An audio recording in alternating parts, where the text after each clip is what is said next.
therapy technologies they can be used for many different things. One of the things they can be used for is to cause your body to make a foreign protein that will generate an adaptive immune response that one might call a vaccine under the definition of what is a vaccine.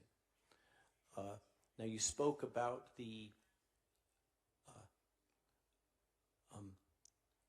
unanticipated side effects, let's say, of this particular technology as modified by Carrico and Weissman. You referred to the Nobel Prize, and what you're speaking of is changing from a natural RNA, which is what was in my original work, an RNA that was synthetic but as close as possible to a natural product, to a molecule which is truly synthetic. It is a modified messenger RNA.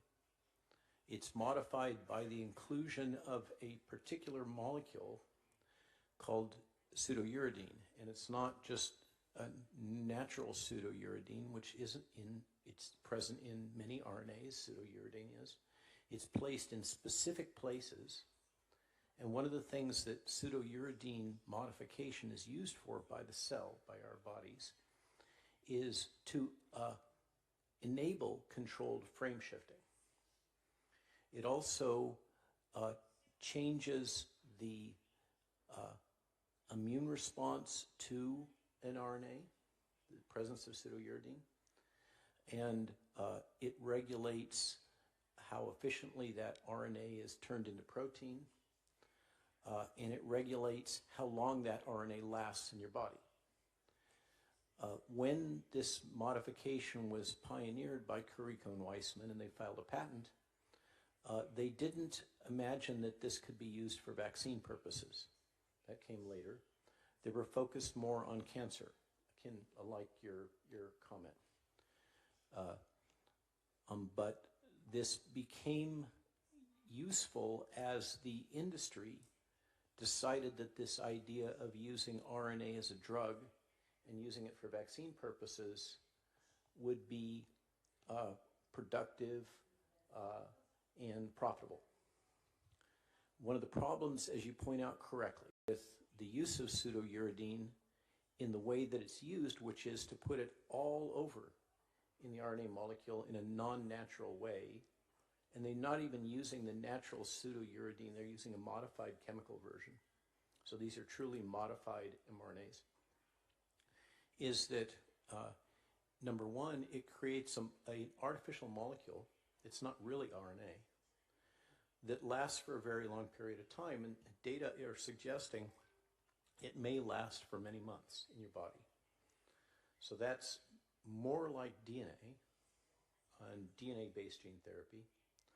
It's not like the original idea of a molecule that would be put into your body that would last for an hour or 2 hours and then be degraded. These molecules last for a very long period of time. Furthermore, by putting all those pseudouridines in, as you correctly point out, it causes frame shifting, which causes the production of proteins that we don't even know what they are, that seem to be very inflammatory and have nothing to do with the intended active drug product, the protein, in the case of spike, for instance. We don't even know what those proteins and protein fragments do. It may be that some of them are very similar to human proteins, and that may be part of what seems to be driving an autoimmune problem, which is one of the more common longer-term side effects we're now learning, which is the development of what may be an autoimmune damage to nerves and nervous system. This neuropathy, the data that are emerging suggests that this neuropathy may be more common than the myocarditis. And the physicians that are treating these patients with this vaccine-associated nervous system problem, including what's called POTS syndrome, find that it's extremely difficult to treat. It's one of the most challenging things that many physicians have ever encountered. It's not generally recognized as one of the adverse events, but now in American research and in what we're learning at the Advisory Committee on Immunization Practices, it's becoming clear that it is unfortunately rare, but still significant. Now, I need to take a moment and say something important. I'm here in my private capacity. Although I serve as a government employee under Secretary Kennedy at his appointment for the CDC and the Advisory Committee on Immunization Practices, where I'm the co-chair, I'm not speaking on behalf of the government, of the CDC, or the ACIP. I'm speaking in my own capacity right now. I just want to be clear on that. But this problem of the neuropathy may be related to this frame shifting. The longevity of the RNA clearly is associated with the pseudouridine modification. And I think it's important to recognize that what is being administered to patients is not natural RNA at all.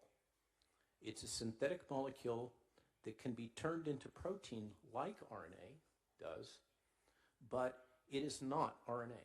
It has a number of characteristics, and it may be that there are aspects of pseudouridine modification which is still not really understood in the molecular biology.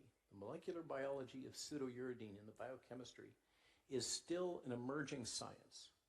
We don't really understand it very well, but it appears that one of the effects of that may even relate to mitochondrial function.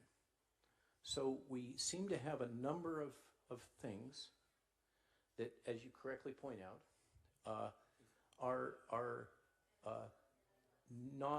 counterproductive for the patient, never been seen before with any vaccine-like product, and some of those I see in your text here. You're mentioning the possibility of premalignancies or other problems. Those data seem to be emerging now, now that we've had a long period of time since the RNA was administered. Now, there's another issue that you have not yet touched on, but I know you're very aware of, which is that the manufacturing process that is used in producing these RNAs is based on, it takes the DNA to make the RNA. And it's using a circular form of DNA purified from bacteria called a plasmid.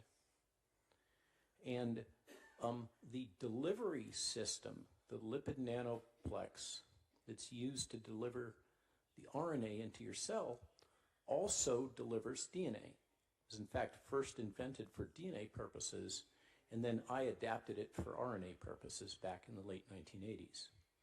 But it delivers DNA just as well as it delivers RNA. And unfortunately, the emerging data from many laboratories all over the world is that these products have significant levels of leftover DNA fragments from the manufacturing process, in which this circular DNA is cut into small pieces so that it's, in theory, no longer active. But the manufacturing purification process is not sufficiently efficient to get rid of those DNA fragments. And so those DNA fragments are being delivered together with the RNA into your body when you accept these products. That's not intended. It was not revealed as a characteristic of the drug. And so technically, I argue that it represents, from a regulatory standpoint, what is called adulteration.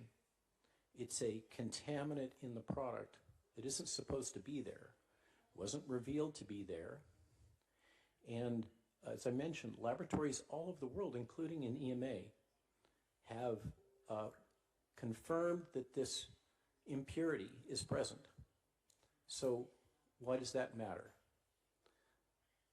Because the particles deliver the DNA just as well as they deliver the RNA, it means that your cells are receiving both small DNA fragments and RNA.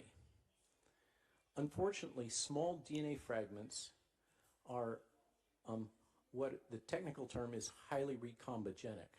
What that means is they are readily transported into the nucleus and insert themselves into the chromosome. So we have a clear mechanism of action.